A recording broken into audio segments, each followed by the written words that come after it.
Welcome back to CHGO Bears After Dark, presented by Circa Sports.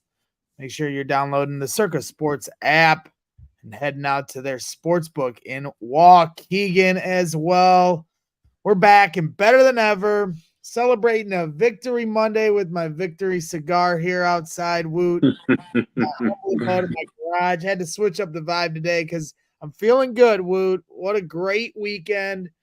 We didn't get a chance to talk to you as the draft wrapped up on Saturday, so a lot has happened since then. A couple more picks down the pike, and then a bunch of undrafted free agents, and we'll get into all of that. But first and foremost, how the vibes feeling for you, Woot? Man, it was good, man. It's a good draft. I'm glad they're really focusing on the quarterback because that's something in the past that we haven't done, is surround the quarterback with as much talent as possible.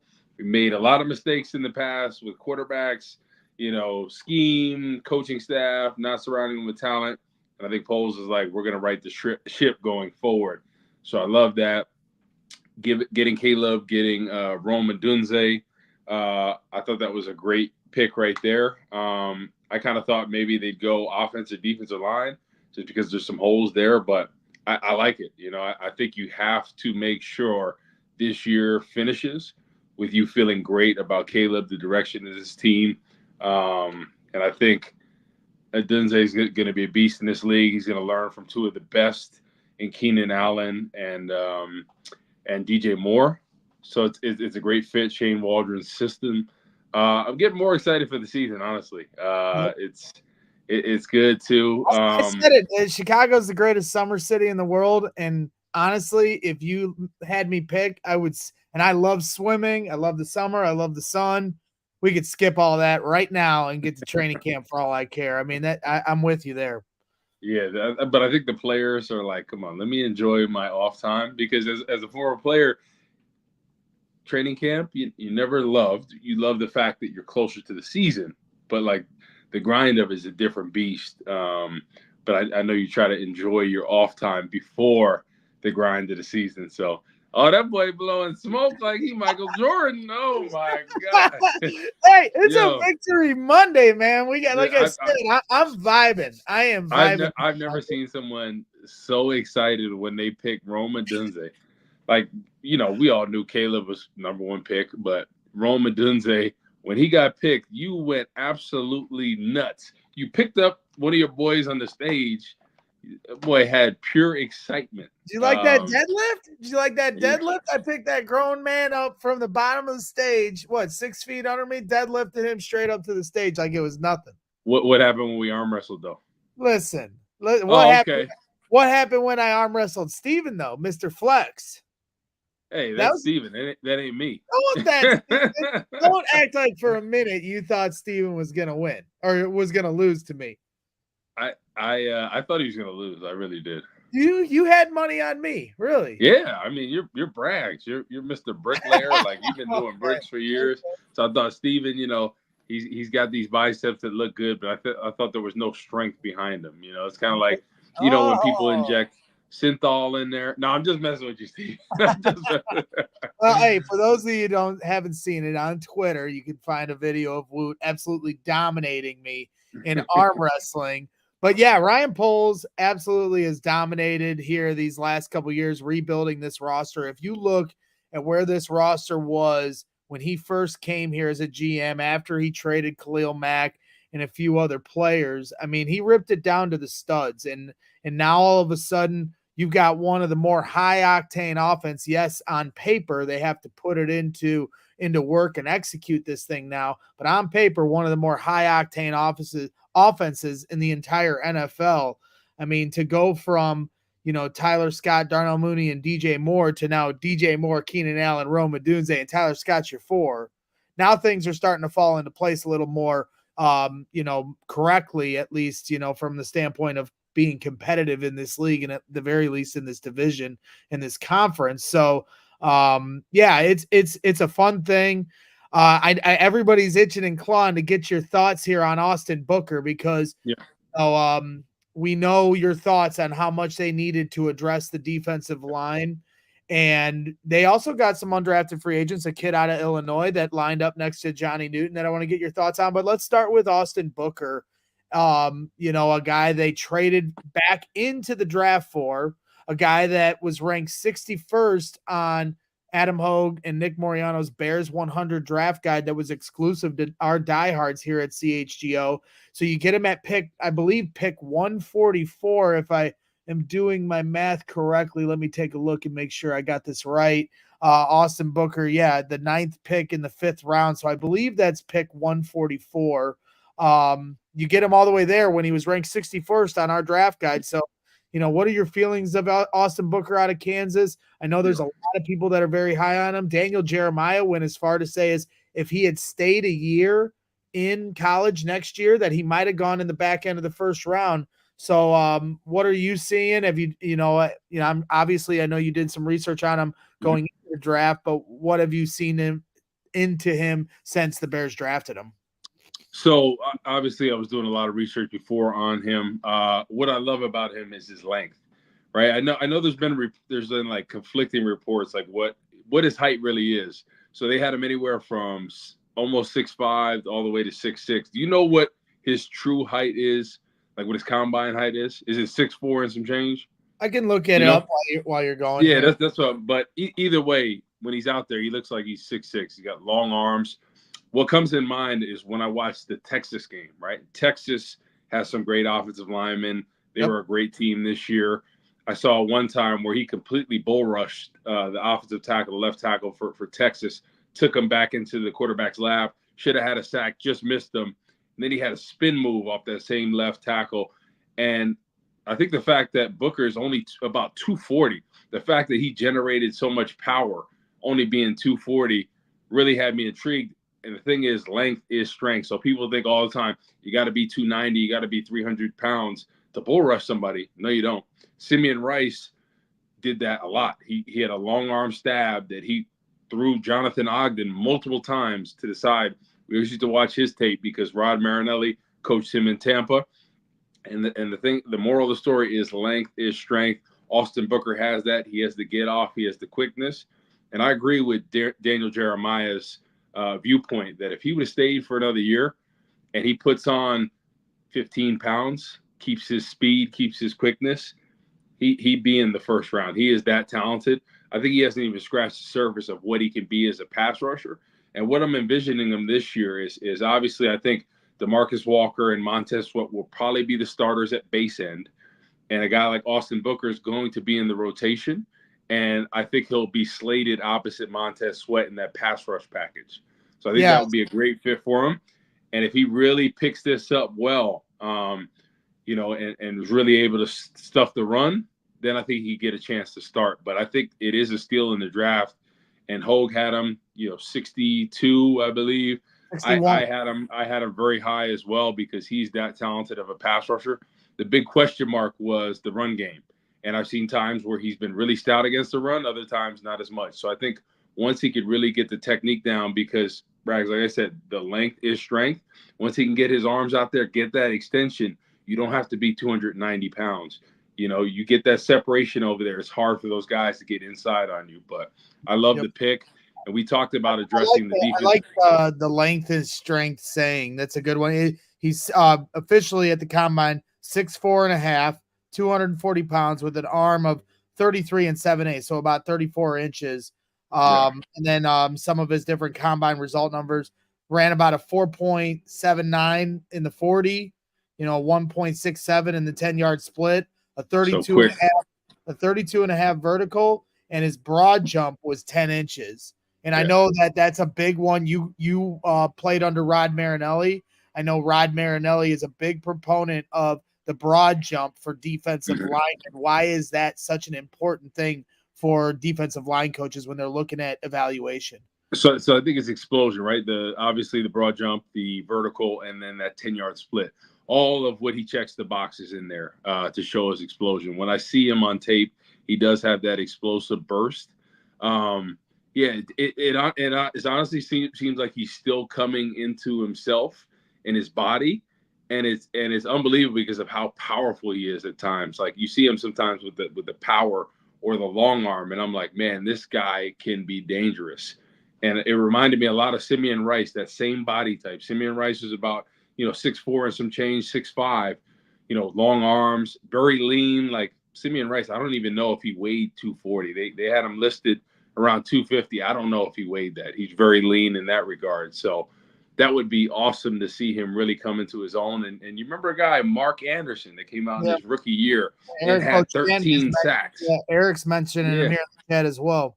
Yeah, so that kind of made me think of that, because I think this is like the perfect situation for him where, he could sit behind DeMarcus Walker in the base, come in there, spell him sometimes. But when it comes to pure pass rush situations, I think that'd be the great fit for him in year one, and slowly build that weight up, right? Get him up to 260 eventually, but you don't want to do it right overnight because you don't want to sacrifice the quickness and the burst that he has. But it would be good to see. I think this is a great project for a guy like Eric Washington, my former defensive line coach in college and the league, that he could really develop him. I mean, he's developed some great ones. Brian Burns is one. Mario Addison was an extremely underrated pass rusher that first came out as an undrafted free agent here to Chicago, then went to Buffalo, then went to Carolina, got paid twice, and was one of the top pass rushers in the league. So if Rod Marinelli can do that with them, he could definitely do it with Austin Booker and Gervon Dexter. Hopefully he can take the next step. Like I told you, it would be scary if he can get that pad level and he can get that get off. Braggs, he's been productive not doing any of those things. So this is a critical year from him. And, I've been big about really revamping this offensive line, especially picking the left tackle from Yale. I was kind of like, I understand it, but I would have liked them to maybe address it with another defensive lineman. But I'm kind of seeing the plan come together. And I think they really are expecting the next big step from Gervon Dexter. And sometimes you got to put pressure on the guy to be like, hey, we need you to step up in this way. And I think that's really what they're banking on, him and Pickens taking the next step. And if Gervon Dexter can do that, he will be one of the league's top guys. Like when you think about big defensive tackles, a guy like Chris Canty, in his prime, a guy like Richard Seymour, those guys with that length, 6'6" and above, that have that brute strength, that have the quickness. That would be a cool thing to see. And look who Eberflus coached in Indy right now, defensive tackle, drawing a blank right now. They were talking about training. The one that's there now came from San Francisco. Drawing a blank right now. I know. You know what I'm talking about. Yeah, it's on the tip of my tongue. The chat will help us out here. Buckner. Yeah. Forrest Buckner. Yeah, the Forrest Buckner, right? Yep. A guy that's 6'6" and above, great quickness, great strength. And I think that's what Eberflus kind of sees in Gervon Dexter. And if he continues to get better, continues to get that body NFL ready, I think he could be an absolute beast in this league.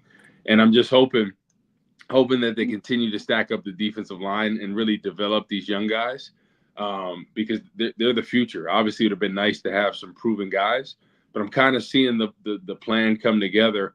And the great part is you do have great linebacking core. You got a great secondary. So I think if they could just find ways to generate pressure, right? And the thing is, this year inside, it would be nice to have a dominant three technique that could win a bunch of rushes. But if Gervon Dexter and company can just push the pocket, right, you can let Montez Sweat and potentially Austin Booker really eat on those outsides. I think it'll make everything that much easier, because sometimes we look at it and we're like, oh, the sack numbers have to be this. No, the pressure, the hurries, those all add up. And what do they lead to? They lead to interceptions. They lead to turnovers, things like that. Errant throws by the quarterback. So I think if they could just do that, right, and Gervon Dexter can win a couple rushes, but really focus on pushing the pocket, that would be huge in it. And in the chat, they're saying Kyle Long believes in Dexter. He could really – I do. The thing is, it comes down to pad level and get off. And I think that's what's holding him back from being a dominant player in this league. Once he can do that, and like I said, sometimes it's hard to teach that, because usually you see guys like from the time they're kids, they're getting off the football fast. They're playing, pad level is something you can get with, right? You can work on that, especially as a taller guy. But I think the get off, if he can ingrain that, that would be awesome. That would be awesome if he could combine those two. So you got Austin Booker potentially coming in on NASCAR packages, as they call it. And the thing I like too is the potential of flexibility. A guy like DeMarcus Walker, Eric Bochanton asking, do you think Walker is penciled in as a 3 technique rotation piece? Your thoughts on that? Because I think it's good to have different guys that are flexible and can move around. I mean, you were somebody that played on the end but could be moved inside. We have seen Gervon Dexter, albeit in limited opportunities, but a few times pushed outside on the edge and making a little bit of an impact. Maybe in his second year, that's something he sees a few more reps and snaps on. And we've seen DeMarcus Walker play inside and out here and in Tennessee. So do you think that he's somebody that can help Gervon Dexter rotationally on the 3 technique? Because we know how much Eberflus likes to rotate his defensive linemen and keep them fresh. I think Walker's going to be the utility guy on the defensive line. He's going to be able to play left end, right end, defensive tackle potentially, 3 technique, obviously in the NASCAR package. I think what really intrigued Poles and company and Eberflus of having him was the flexibility, right? He played end for the Titans and then slid in on the NASCAR packages and was very productive at 3 technique. So he could play that. And I feel like in this scheme, like he's a bigger defensive end that could be a fit for 3 technique. So it's kind of be interesting. And I think it really depends on how much Dom Rob really develops this year, because I think they're banking on him, right, to take the next step. Hopefully he'll take the next step. You're gonna give him one more year, because I think he's kind of like on the hot seat for making this roster, or do you think he's still got a spot this year? I don't think he's got a spot, but I think this is going to light fire under his ass. Think about it. They drafted Austin Booker, a talented pass rusher, because they don't know how they feel about Dom Rob right now, right? Obviously opposite Montez Sweat, who is the proven guy, right? DeMarcus Walker is more proven as far as the 3 technique pass rusher, not as an end. So they're kind of looking for it. So I wouldn't be surprised if Dom Rob really has a great training camp and comes, because the thing is, once your back is against the wall, that's I've been in that position, right? My first year, I had a decent year. Second year, didn't play much, got injured.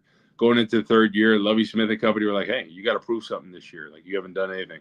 And I knew it was either I got to do something or I'm going to get cut at this point. So I think when your back's against the wall, you kind of know what you're up against.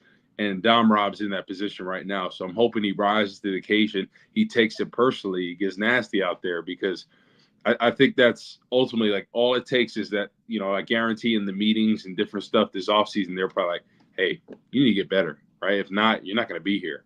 And I think that's ultimately the motivation tool, because we've all been playing football. Our goal is to stay in the league as long as possible, right? We want to be there. You don't want to be the guy that gets cut. That's just no fun, right? On cut day, you don't want to be that guy. You want to be the guy that's a part of, the 53. You want to be the guy that's suiting up on Sunday. So I think this is a critical year for him to take his game to the next level, because he is talented. But the thing is, right, your first year you get a chance. Second year you maybe get a chance too, but that third year you do not get a chance. He's got to show his worth this training camp. So I wouldn't be surprised if he comes out hitting the ground running, ready to go, just because of that pressure. Well, before we get inside, I do have a question about our undrafted free agent out of Illinois, playing inside on the defensive line. I do want to stick with Austin Booker for one more question that I didn't get a chance to ask, and that's, you say length is strength, but I guess one of the criticisms or concerns that some people have is he doesn't have enough legs. He doesn't have enough bulk down in his legs, and people are saying he's going to have to hit the weight room, get him a bunch of, bulk up them legs as much as he can, get as much weight poundage as he can. Do you agree with that? Does he need to get a little more mass on the the bottom half of his, his frame? Yeah, so I think he's just a naturally lean guy. I would like him to be maybe 260 eventually, not overnight. But I think a lot of it comes with maturing and being a grown man, right? Some men in general don't get that grown man strength till sometimes they're 27, 28, 29 years old. So I think a lot of times it just depends on the person, right? Guys mature and develop later than women do. And some guys in this league, you see them from when they first got in to when, they're in year 5, year 6, and it's a complete difference. So I think it could be the same thing with him. And think about it.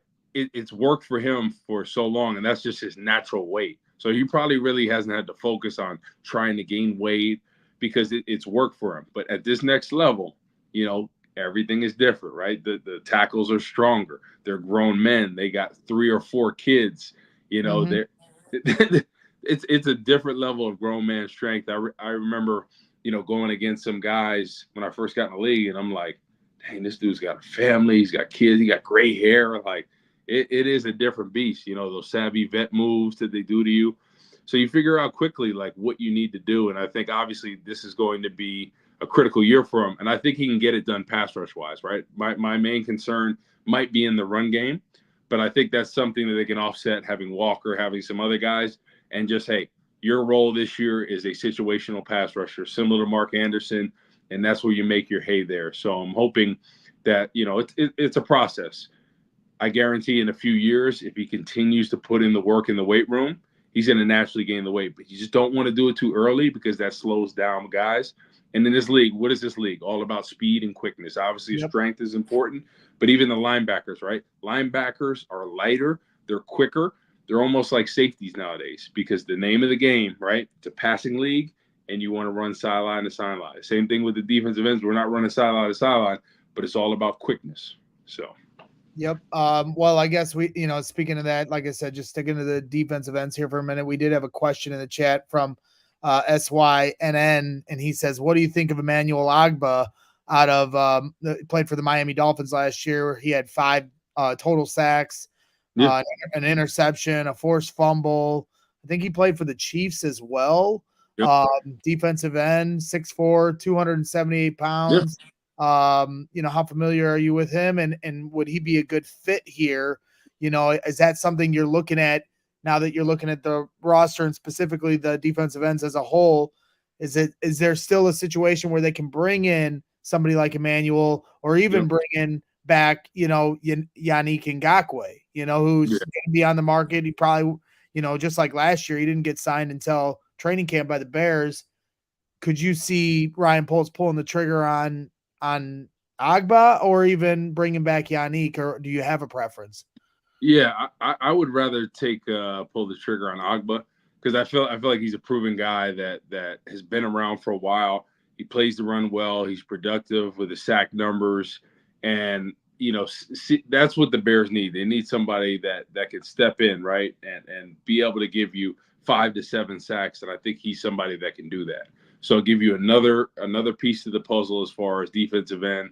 The only thing with Yannick Ngakoue is just can't play the run the same well Emmanuel Ogbah does. He's more stout in the run game.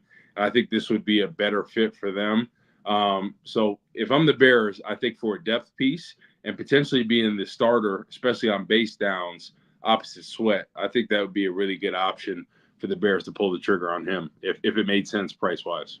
King Zing in the chat saying, okay, guys, let's let it go till July. Please take a break. Go Cubs. Look, I know the Cubs are in danger of getting no hit here tonight in New York playing the Mets, but we don't take breaks at CHGO Sports. Where's Cody at, man? Where's Cody? Yeah, Cody's probably stressing and sweating right now, although it's only a 1-0 game. So, if the Cubs can hold it down, maybe they can find a way to break through, get a hit, and maybe even get a run and tie this thing up. But we don't take breaks here, King Zing. We will be here 365 days a year, all sports in Chicago. This is what the diehards do. We will continue to talk Bears 6 days a week, 6 times a week, 5 days a week, with our 5 noon shows and our After Dark all the way until training camp. So you're welcome to hang out with the diehards, or you're welcome to go watch CHGO Cubs. They'll be hanging out for a post-game show in a couple hours or an hour and a half, hopefully talking about a Bears win. But we're here talking about the Bears defensive line. We're going to keep this rolling along. And the Bears did pick up, a defensive lineman out of Illinois that a lot of people are excited about. It wasn't Johnny Newton, but you were begging for a defensive tackle out of Illinois, and you got one. So how do you feel about them bringing in his opposite end, his counterpart on the defensive line? Because Ryan Poles the last 2 years has hit on some undrafted free agents, whether that be Jack Sanborn 2 years ago or Tyson Bagent here last year. Do you think that Ryan Poles found a diamond in the rough with a defensive tackle out of Illinois, not named Johnny Newton? Yeah, with Keith Randolph Jr. I like him a lot. He's So I'm seeing a common theme with Poles and company. They like the length. That's the big thing, right? Jervon Dexter, Zach Pickens. Yep. You look at a lot of the Austin Booker, a lot of length, and Keith Randolph is 6'5", 300 pounds. And before this upcoming season, he was on a lot of watch lists. He's very productive. He gets in the backfield. I think he had a better junior year than he did this past year when I followed him a lot. And he was a lot more disruptive. For whatever reason, wasn't as disruptive this year, but has all the talent, right? He has the quickness. He has that get off. He's familiar with the scheme. So I really like this fit. And he could be a guy that could plug in there. And there's always that one guy that kind of surprises you every year. And who knows, he could be that guy this year because I think he's a great fit for this scheme. Would have liked his friend there, Johnny Newton, but hey, injury concerns, didn't have the picks in the right order, but wish him nothing but the best because he was fun to watch. But I think this year in general for the Bears is going to be a lot of fun because especially if the young guys can step up, Jervon Dexter, Zach Pickens, Domrop, if those guys can really step up, take the next step, Austin Booker come in there, be a pass rush specialist this year, continue to put on some weight and get ready to go in the years to come to maybe be a potential starter at right end. I'm looking forward to this. And when I'm looking at what Poles is doing, he's looking at what Kansas City has done. He was a part of that organization. And what did they do? They surrounded the quarterback with talent, right, and weapons, right? Travis Kelce, arguably one of the best tight ends to play the game. He was already there beforehand, but they kept renegotiating his contract, right? They had Tyreek Hill for years where they had that connection. And then all of a sudden, Patrick Mahomes became such a great quarterback that you didn't need him anymore. And I think they're trying to build the same thing. Let's build this roster around Caleb. Let's focus on him. Let's get the coordinator. Let's get this game plan in order. So let's build the franchise around the quarterback. And I think that's something the Bears have never done. What have we done? Built this around defense. And obviously we have a great defense right now, but they're trying to make the steps to, okay, let's build this around the quarterback. And I think that's what a lot of teams have done that have been successful, right? You look at some of these dynasties, they built it around the quarterback. And that's what the Bears are trying to do. Yep, no question about it. It's an exciting time. So now, you're looking at, potentially Dom Rob on the roster. You got Montez Sweat. You got Austin Booker. You got DeMarcus Walker. Let's see if they bring in a potential veteran. I think that is one of the missing pieces. Jervon Dexter, Zach Pickens, as you mentioned, Randolph, the tackle out of Illinois. Andrew Billings, who I like a lot. I liked him a lot out of training camp. They gave him a contract extension halfway through the year last year. Well-deserved. He was probably maybe the most consistent player on their defensive line all year because Montez only played half of it. So I wouldn't mind them bringing in one, maybe even two more veterans to add to that rotational depth and just make your way to next year where you do have a first-round pick and 2 second-round picks that Poles didn't lose because I had heard some rumblings that Poles was getting antsy with Odunze falling and could have potentially gave up a pick or two to move up and make sure he could get him, and he didn't do that. It sounds like Ian Cunningham made sure he stayed patient and let the draft board fall to him, and Odunze was the pick there. So good things are happening, but job's not finished, as Kobe Bryant once said. Job's not finished, so we'll see what happens here. John Dobecki has it. We got a bunch of questions rolling in from the chat. Since we're talking about Illinois, I'll throw this one in here before we take a break. John Dobecki asking, Woot, do you think Coach B at Illinois will keep sending line guys to the NFL because he has made the lines more important at the University of Illinois right now? That's what it seems like. And I feel like that's how you develop teams. And he did that at all the other places he's been at when he's coached. And I think that's the recipe for success, right? Like, I'm a big proponent of building those lines, building those trenches. I think everything kind of follows with that. So that's what you see the Bears are starting to do, especially offensively, really, really revamping that offensive line. And I think this year will be a lot better. The defensive line, if we have some of the young guys step up, it will continue to be better. But, I think Illinois, what you're going to see is them continuing to put out these NFL guys. And I think what it's going to be is a recruiting tool because Illinois really has not been that good probably since Ron Zook back when I played, in the Big Ten. And what did they have? They had great defensive linemen. They had a bunch of guys that made the NFL. And I think when you can continue to put out that talent, usually most of the time, your record it indicates that. But not always, right? There's been other teams where you see like, man, on paper, like these guys are so good. They put out this many NFL guys, and their record doesn't indicate that. So I'm hoping they can continue to get better, and it'd be better overall for the Big 10 or Big 22, whatever it is right now. There's so many dang teams in there right now. You don't even know what team is which. That's the craziest part of me, because like when I was a kid growing up in the East Coast, Big East was a big conference, right? Obviously the Big 10 has always been there. ACC, SEC, Big 12 was Pac-12. None of that anymore. That's all gone. It's done. Like the conferences are so shaken up. It's so weird at this point. Well, and I'm hearing that eventually it's going to come down to like 2 or 4 super conferences and just put everybody together in one and try to make the NIL money work that way. But we'll have to see how that plays out. Definitely with the Big 10 expanding with Washington, Oregon, UCLA, and USC, it's going to be interesting to see how the Big 10 and how those teams adjust to Big 10 play. Coming to some cold weather games is certainly going to be an adjustment. And yes, the no-hitter is over for those of you following the Cubs game, and CHGO Cubs post game will be live here, but they got 2 on, nobody out. The no-hitter just broke up by Dansby Swanson as you guys are all hanging out here for CHGO Bears After Dark. So make sure you're placing your bets on the Circa Sportsbook for the Cubs to pull out a late win on the road against the New York Mets. Our guys over at Circa Sportsbook are as good as it gets and a great partner here at CHGO Sports with their tight money line splits. Games strive to be a -110 split on the Circa Sports menu, unlike other sports books, which may use a -115 or a -120 split. Circa Sports keeps as little money as possible on large market bets, especially compared to the other books.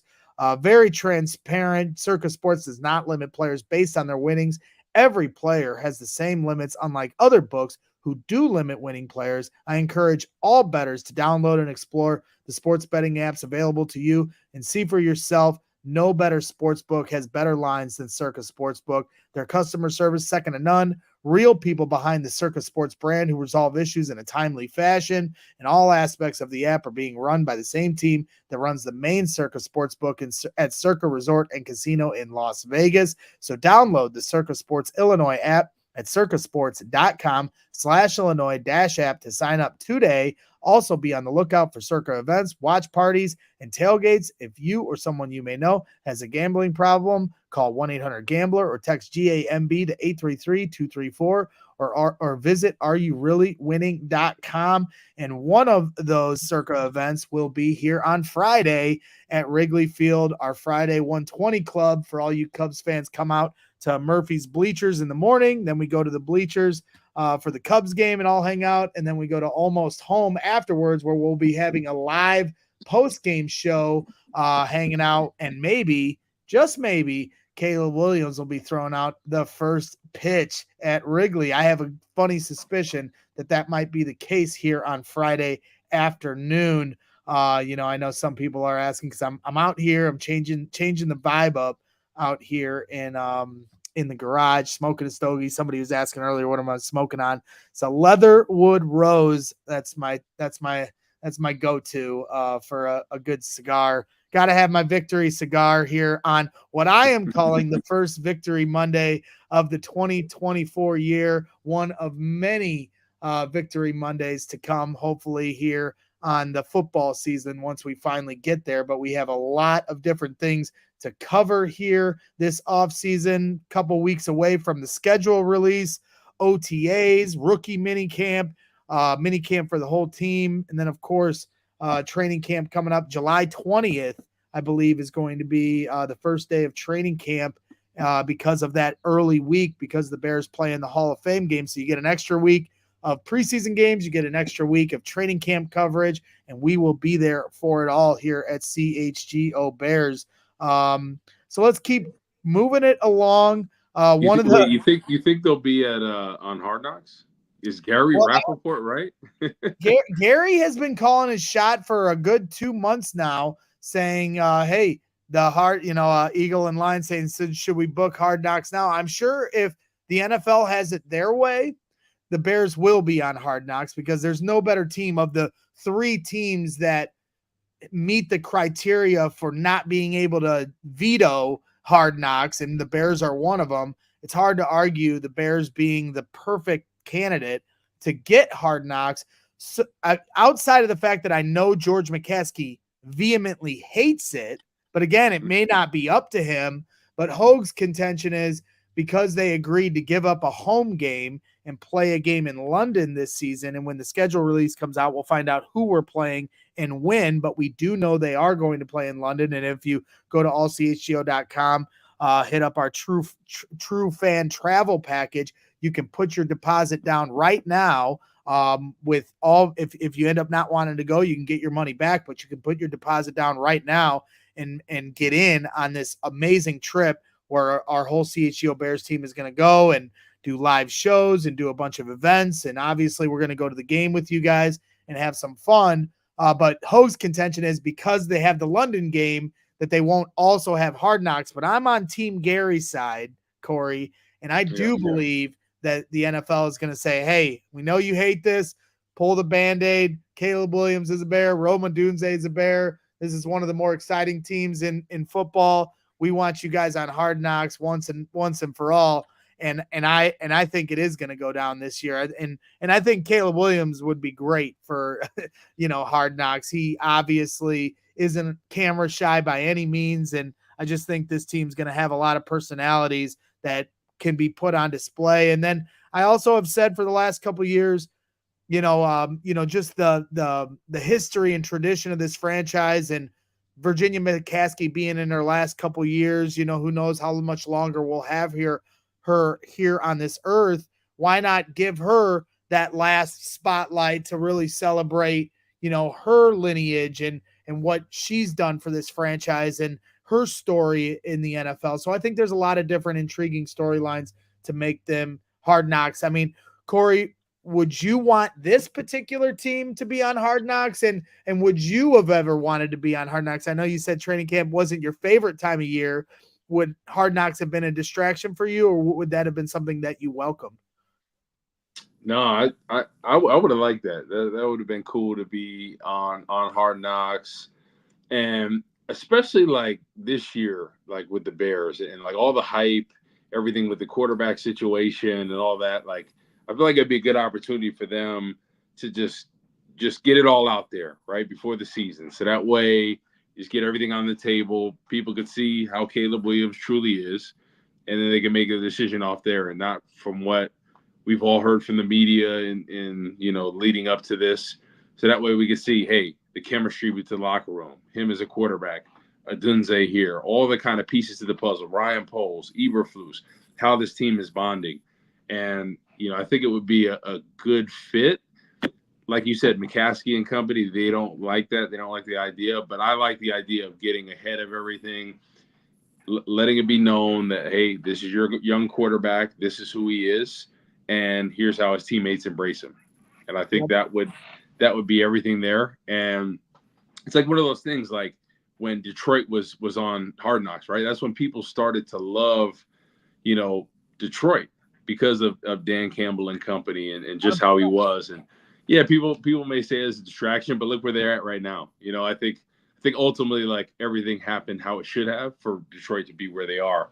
And I think with the Bears, I could see it being a good situation, but I understand how people could be a little nervous about it and the perception and just, how it is. Like, everybody has a idea about somebody, and, they like to roast people because they're different or this. It's social media. It's how people are today on Twitter. We see it back and forth all the time. I mean, so obviously, could you imagine when you see Braggs on HBO looking all flexed out on the sidelines? Wait, can I see those biceps? Want to see them? Come on now, look at that. Look at that. Come on now. What in the heck is that, man? I need my readers for that. Look at that. Come on. You can't tell me. Come on now. Give me a little bit. Carm's got bigger biceps than you, but anyhow. Come on, look at this. Look at that. Look at that. Gregory P. What does he call you? Gregory P. Allen. P. Allen Braggs. I don't know where he's come up with that. That's right, Matt Nagy. 12-inch pythons. And that's right, King Zing. You got your wish. You're still hanging out with us, by the way, and we appreciate you hanging out, King Zing. Make sure you hit the like button while you're here. And all of you tuned in live, make sure you're hitting the like button while you're hanging out with me and Woot on CHGO Bears After Dark. But yes, the Cubs have tied it. We pulled the reverse jinx on the Mets, and it's 1-1 here in the bottom of the 8th. So the Cubs broke up the no-hitter and tied the game. So let's calm down there. Eric Beauchamp in the chat saying, damn, he just said Carm has bigger arms. Let's calm down with all that the lies being thrown around here. Now, Corey, I will say I was worried about you. I'm so glad that Ryan Poles decided to trade back into the draft and get Austin Booker and then add Keith Randolph in the undrafted free agent market, because before they took Austin Booker, they decided to take a punter by the name of Tory Taylor out of Iowa, who many are referring to as a weapon. We had Scott Docterman on from The Athletic. I heard Rich Eisen right when the Bears drafted him on NFL Network calling him a weapon. Nick Moriano and Adam Hogue. You know how much Adam follows special teams and his affinity for the third phase. All of them using the same word to describe Tory Taylor, a weapon, the weapon for Iowa, the offensive weapon for Iowa, who, everybody that follows Iowa says, hey, he's won us 3-4 games. He gets you 2 first downs at times just from, his skills alone. You're a golf guy. You know how, I'm a golf guy as well. Mm-hmm. Adam Hogue compared him to Scotty Scheffler, the best golfer in the world. He said Tory Taylor is just like Scott Scheffler, who can put it wherever he wants on the green, but with his foot. So now that Austin Booker has been taken, I would love to hear your reaction. What was your reaction when the Bears decided to draft Tory Taylor? Honestly, I thought a punter, but there is value in special teams. And, would I have liked that for a defensive lineman? I'm biased, and I think there was a need. But with all things unfolding how they did, I understand they needed a punter. It is an asset, right? And if this helps pin them back with this great defense, I'm all for it. The only thing I didn't want to leave this draft is by not addressing a defensive end. That's all I wanted. But yeah, Austin Booker, I've been big on him, so it's a big fit. But I just have to remember that it is a process with this defense and defensive line. And at the end of the day, it's about the offense and getting the quarterback right, something that we never have done. So that's why I'm just woosah, relaxing about it. And the focus is getting the quarterback right? Hopefully we continue to stack options at defensive end, some free agents that can fill in for the time being. We do have a first rounder next year that we could address with a talented pass rusher. Yep. Hopefully Gervon Dexter takes the next step, and this is a big year. So I think maybe Poles and Eberflus are like, hey, sometimes you have to put the pressure on people to really get their growth from them. And I think that's what they're hoping on with Gervon Dexter. I don't know necessarily if they're thinking that with Domra, because I don't think he's shown enough. But I think they know Walker's an option that can play base downs. That's not an issue with him stopping the run. So I'm kind of understanding the plan now. But yes, it would be nice if you had 2 studs opposite Sweat, that are proven guys. Would that be icing on the cake with this defense with a young quarterback? Of course. Yep. But you can't have everything in year one. So just try to remember that. There's nothing wrong with getting greedy now, and I'm hoping Ryan Poles is looking at those things. And I do think it's funny. I ask you about Tory Taylor, and you go right back to the defensive line. Carm had his grade for that pick as a C.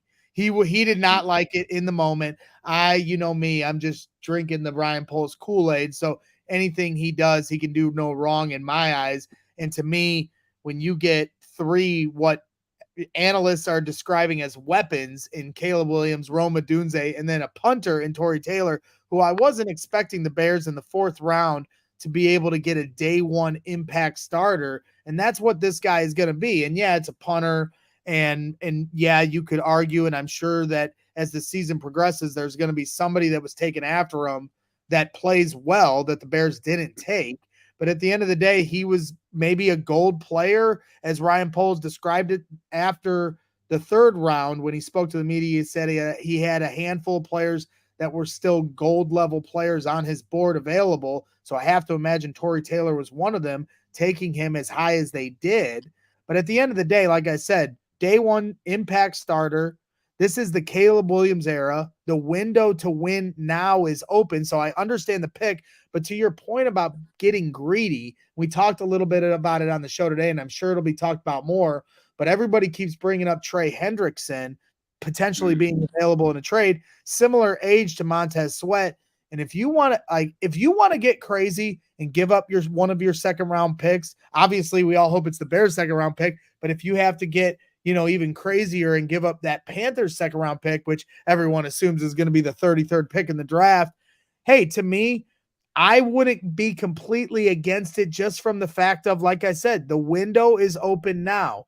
The rookie contract in the Caleb Williams era starts now. So the whole point of stacking your deck against your rookie quarterback because you're on a rookie contract and you don't have to pay him, why not just stack the deck, bring as many weapons as you possibly can in here? I personally would not be against them bringing in Trey Hendrickson if it was at all possible. But I do think at the very least, there is a very, very real potential that Yannick Ngakoue is brought back on a similar deal, or maybe even could get him on a cheaper deal than you got him last year. Bring him back again on another 1-year deal. Let Yannick bet on himself. He gets a full year to play, opposite Montez Sweat. You get a little more help from a depth standpoint on the defensive line. And obviously, we all assume this team should be better walking into this season as opposed to start of last year where they started 0-4.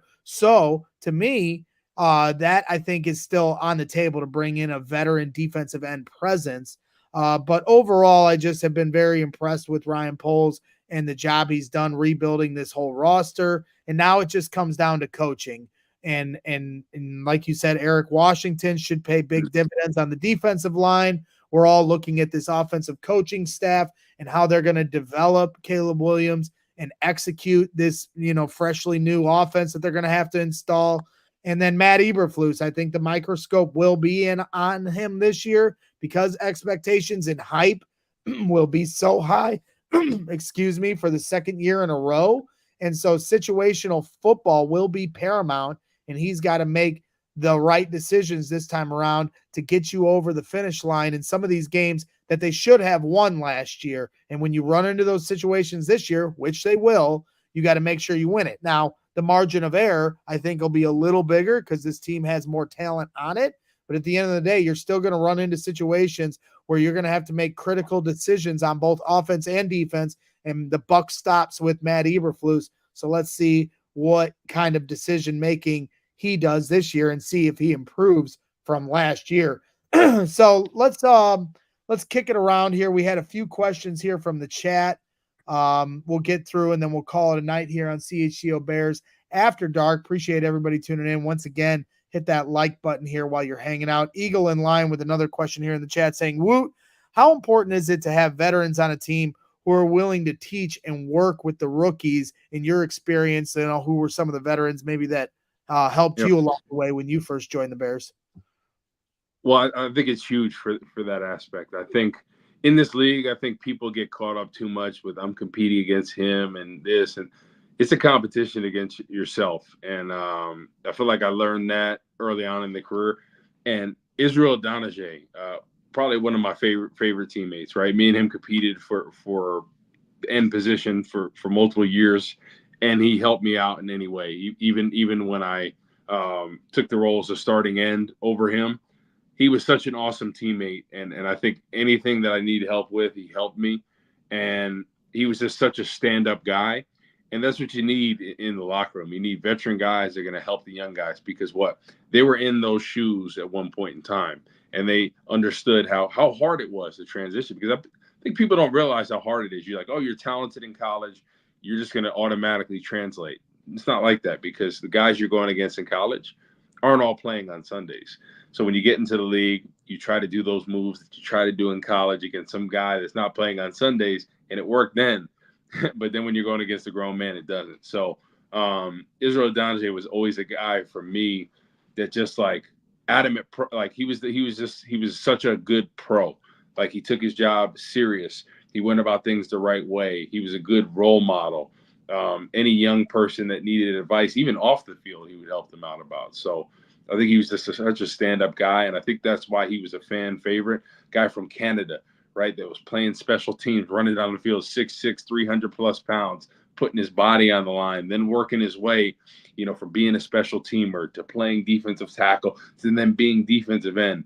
It's just awesome, his story. And yeah, I talked to him a couple months ago. We had texted, and just such a great dude, and nothing but great things to say about him. And I think every team has that vet. We had Spice Adams too on the team, Tommy Harris, Peppers. They were all so helpful in young guys, because you hear about the older veterans that sometimes are assholes to the younger players, and ultimately they don't want to help them out because they're competing for the same position as them, and it's this whole thing. But that was never the case on my time with the Bears or any of the other teams I was on. And it's awesome to see, because the transition from college to NFL is hard, right? It's hard. Like you go through points where you don't even know if you belong at times, right? Like in any new role, you're kind of like, do I belong? Am I? And then all of a sudden you get your confidence back. You're able to adjust. And I think, especially if you have guys that are supportive in the locker room, on your position group, that can help you through that process, because it is a tough transition, and not everybody can transition as well as, the top rookies every year. I think it makes that transition that much easier when you have great teammates. Yes, sir. So we'll keep moving this thing along, and got a few more questions here from the chat. That one was from Eagle in Line. We appreciate you. Kevin Coppernol says, do you think that was the best draft the Bears have ever had? I think it has to be up there. I'll start, and then I'll let you finish, Woot. I mean, they did have a draft where they drafted Dick Butkus and Gale Sayers in the same draft. So that's probably number one. Kind of hard to beat the Hall of Famers. Going to be tough to beat that one. But if Caleb Williams were to win a Super Bowl or multiple Super Bowls, because I know Butkus and Sayers unfortunately never won one, they may surpass it. As important as this, the ghost of quarterbacks past and that curse to break that here in Chicago, how important that is. If Caleb Williams is the guy, you pair that with Rome Odunze, especially if Austin Booker ends up being the diamond in the rough and they hit on that. You only had 5 picks in this draft. I mean, to me, that could end up being where we look back. And I know Carm was educating us on the 83 draft, which led to Jimbo Covert and Willie Gauld and a lot of other players, Tom Thayer, that helped win the 85 Super Bowl for the Bears. And everybody kind of looks at that 85 draft as the bedrock here in Chicago, although they did pass on Dan Marino. So there you go, because the quarterback, is what we're all thinking about and talking about. Imagine if Dan Marino was a part of this storied franchise here in Chicago, and how different the story might be had they drafted him. So I do think it's on the table. How about you, Woo? Do you think they have an opportunity to go down as the greatest draft in Chicago Bears history with only 5 picks? I think it could be, and I think only time will tell. Obviously, the success of Caleb Williams, Rome Odunze, Austin Booker, some of these guys, the offensive tackle from Yale. I don't want to butcher his last name. How do you say it again? Who's that? The offensive tackle from Yale. Oh, we got Kira Amagaji, right? Amagaji, like Tamagotchi. Yep. There we go. Amagaji. Yeah, exactly. And he could be a steal over there. Supposedly he never let up a sack in his college career. Yes, I know it was in the Ivy League, right, which is a big difference between, big time football. But there's obviously stuff there that they saw that, hey, this guy is talented. He's raw. And, hey, let's give him a year to develop, right? Obviously, Braxton Jones is going to be the starter day one. This guy is still recovering from his quad injury. But imagine if he ends up being a starter at left tackle eventually and becomes a stud, and then all of a sudden Caleb and Rome continue to do well. The punter is lights out, like they're saying, is a weapon. And Austin Booker comes in there to be a very talented pass rusher and maybe a great defensive end for this team. It could stack up there. I think ultimately only time will tell, but I think it's a great start so far. And I think obviously Chicago Bears fans are excited every year, but I think there's a different level of excitement this year because we're trying to break that curse, like the Chicago Cubs, right? For all these years, they couldn't win the big game, couldn't win the Super Bowl, couldn't get over the hump. For us, it's been with the quarterback position, and we're hoping that everything coming into place together, right, with the right scheme, the right players, the right quarterback, the right coaching staff, all that hopefully will continue to grow and develop, and they can build a franchise here that's not just a defensive ball club, right? A well-rounded team on both sides of the ball with a fire-powered offense. And as you bring up the Chicago Cubs getting over the hump, Christopher Morel with a 2-run home run in the top of the ninth. The Cubs take a 3-1 lead, ladies and gentlemen. So we'll do our best here to round third and head home on our CHGO Bears After Dark. So all of you can head over to the CHGO Cubs post-game show where hopefully they are talking about a Cubs win if they can close it out in the bottom of the ninth. A 402-foot shot from Christopher Morel. So vibes are vibing here tonight for Chicago sports. Even the White Sox on a winning streak right now. So look what happens when Caleb Williams comes into Chicago. Good things start happening. So yes, the Cubs are winning. I know our guy here in the chat earlier that was so thinking about the Cubs. I hope now he's happy. The Cubs got the win, and it's all because of us here at CHGO Bears After Dark. Dapper Dan 343 $1.99 super chat. Garage vibes for a penthouse show. Nice work, fellas. We appreciate you, Dapper Dan, for your super chat and your support. Montana Shy $4.99 super chat. What do you think the new defensive coordinator can improve with the young guys we drafted last year and Booker this year? Can he take them to the next level? I know you spoke a little bit on this earlier, but if you want to, expound on that. Yeah, I think in this league, when you have younger guys, there's a misconception sometimes they think every pro, a coach can't yell at them. But there's like an unwritten rule, especially with the offensive defensive lines. When you're a younger guy, that's when the coaches are able to get after you, right? This is when you're developing and growing. And I think that's what they need right there, because sometimes coaches don't get after you, right? Rob Marinelli was like that. Eric Washington is like that. Chris Korosek, the San Francisco defensive line coach who coached me in Detroit, they're that old school, get after you, chew you out, make you the best version of yourself, right? And I think that's what Eric Washington is going to bring to the table. And Gervon Dexter, talent is through the roof. There's no denying that. Everybody sees that watches film on him. But there's a lot of flaws in his game that he needs to improve on if he wants to take the next step. So I think Eric Washington has been watching his tape, and it's like, okay, here's my goal with this guy to get him. Okay, we're going to work with the get off. And that's the one thing, being a Rod Marinelli disciple, he's going to work the get off every day. And you know what he's going to do every time he gets off the ball slow? He's gonna stop it, and he's gonna play it slow. Why are you the last off the ball? And then it becomes a thing. You in the meeting room, you do not want to be the last guy off the ball. Yep. That's something that they did every time we played with Henry Melton, Tommy Harris, Julius Peppers. You didn't want to be the last guy off the ball because made an example every day. That's what we do. We start slow it. Oh, you're off slow. Who's the slowest here? You never wanted to be the slowest off the ball. So just getting that in your mind, that's something that he probably never has had. A coach, especially coming from the Florida scheme, last year they're probably just trying to get him to figure everything out. We're not going to bother him too much. But that's what I'm hoping with Eric Washington. All these young guys, right? The first to get off, because that puts you on a path to succeed. And people could talk about technique this. Yes, technique is a big part. But if you get off the football, that's freaking half the battle, right? Because you could sometimes play with terrible technique. If you get off the football and you play with good pad level, good things will happen. So that's what I'm hoping. He stresses that get off, that pad level, and then obviously now we got the technique. So if he can get those two things first, we can work on technique all day. But I think those are the two things for Gervon Dexter and company. If they want to take their game to the next level, that's what it's going to take. And I think Eric Washington will be a big part on if they do take the next step. That's the reason why. Yes. MC Fact has been asking a few times in chat. Brax, can you give Matt Nagy, our troll here in the chat, a link so he can join the live stream? I'll tell you what, MC Fact and Matt Nagy, I'll give him a link the day the Bears kick the shit out of the Chiefs in the Super Bowl in the next After Dark. We'll bring Matt Nagy on for his thoughts. Until then, he's going to have to wait. Steve34 has been asking a few times here in the chat, so I want to make sure we get this question in. Woo, can you describe your first game as a pro? What was going through your mind during that first game, and how did it go for you? Yeah, man.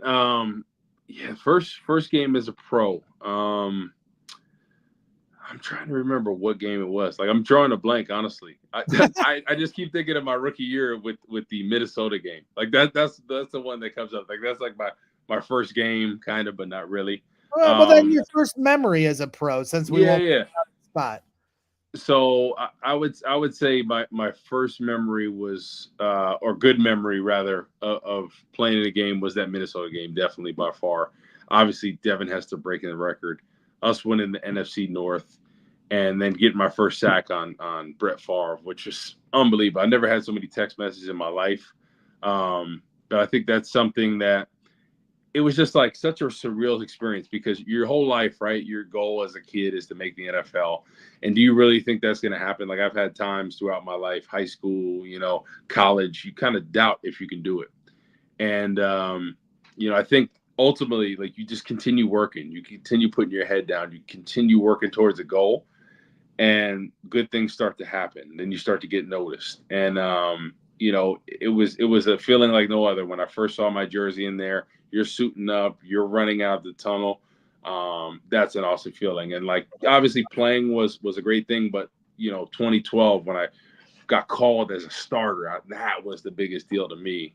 For the others, like that's why I don't remember all the other stuff as much. But like being a starter, coming out of that tunnel when they yell your name, whoa, and you're just like, man, I met as a kid, I was a big Cowboys fan. You heard Daryl Moose Johnson anytime he made a play, Moose.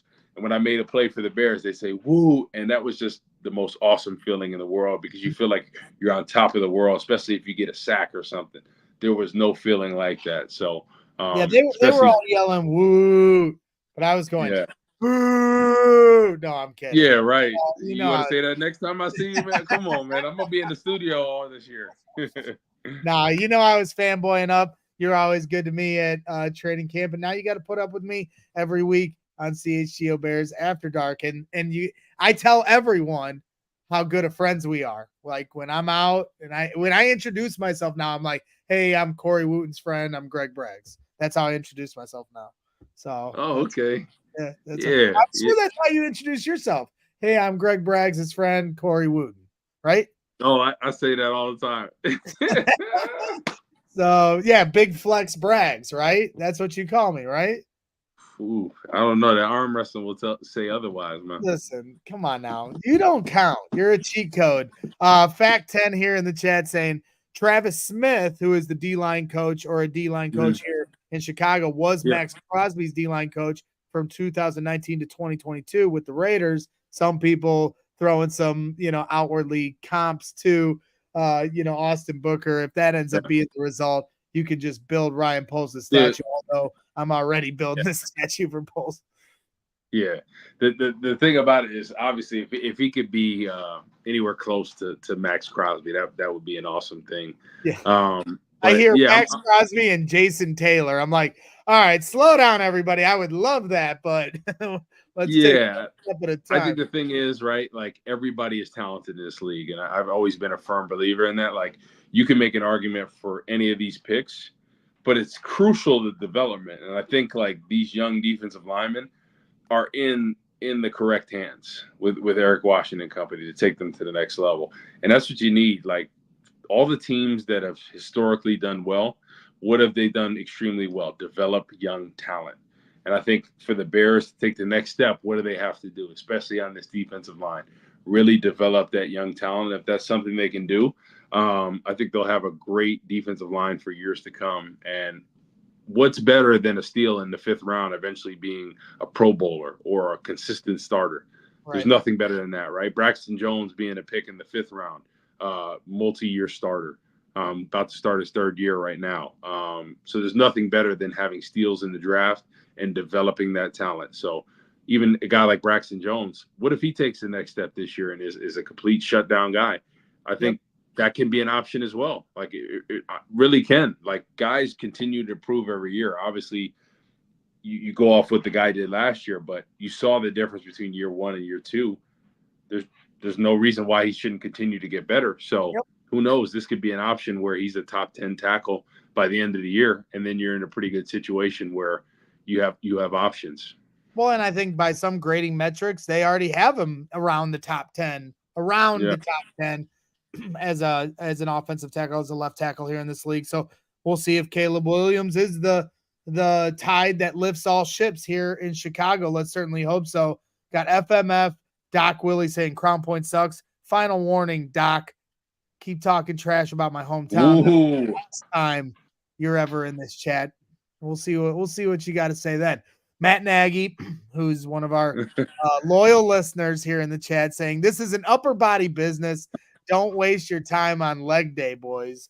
I hit leg day twice a week. I know Corey probably skips it, but I hit it twice a week. Corey's working on them pythons over there, but I don't skip leg day over here. Thank you very much. Eagle and Lion saying, yeah. What?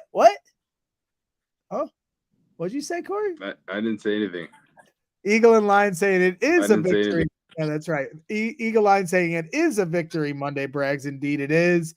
That's right. So bear down on our victory Monday. Hey, hold on. Maybe you need to go inside next time because your stuff is lagging right now and you're messing up.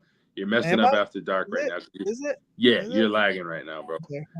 That's why I couldn't understand what you're saying. But you tried to get slick and say, "What'd you say?" You ain't gonna say that to my face. I'll tell you that, there, tough guy. Okay. You did put me in a headlock. You did put me in a headlock on Friday's live stream, and I wasn't getting out of that fucking thing. I'll tell you that right now. No matter how hard I tried. So no more super chats about putting me in a headlock with Wootton Studio. Birdman 24K making a good point, saying if you include Montez Sweat, Ryan Bates, and Keenan Allen for trades of picks within this draft and add that to the draft class they made, this is arguably one of the best drafts. Greatest offseason. We'll put it in the offseason. Yep. One of the best off seasons ever.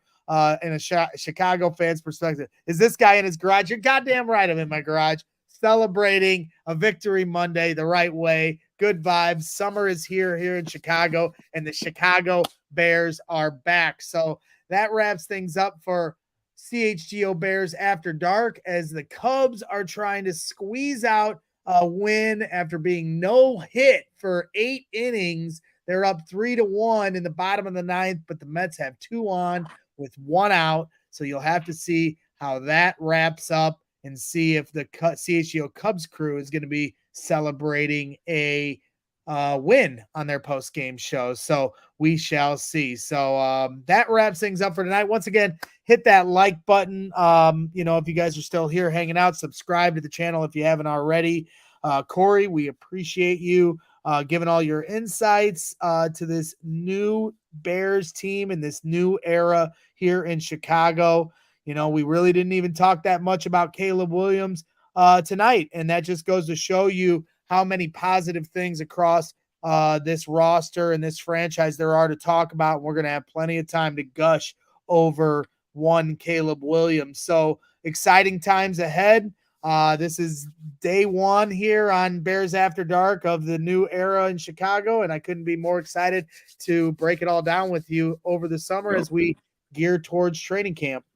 Exactly. No, it's gonna be a lot of fun, and like I announced on Friday and Thursday that I'm gonna be doing the coverage in the studio with you guys. So it'll be a lot of fun to actually break down, doing the pregame, the halftime, and the postgame, and we're gonna give you guys the best coverage we can, and look forward to all you guys in the chats and your feedback, your comments, and it's been a lot of fun working with you guys, man. So that's ultimately why I chose to rock with y'all this year. So let's go. All right. Well, we'll be back tomorrow afternoon. It actually will be Mark Carmen and Nick Moriano in studio tomorrow at noon. I got Cubs post-game duties tomorrow night, producing for the squad. And then I'll be back on Wednesday, a very special guest slated for Wednesday, but I'll let Carm spill the tea on who that guest is. But until then, once again, like I said, hit the like button, become a diehard here at ALLCHGO. Go to allchgo.com/diehard, become a diehard if you haven't already.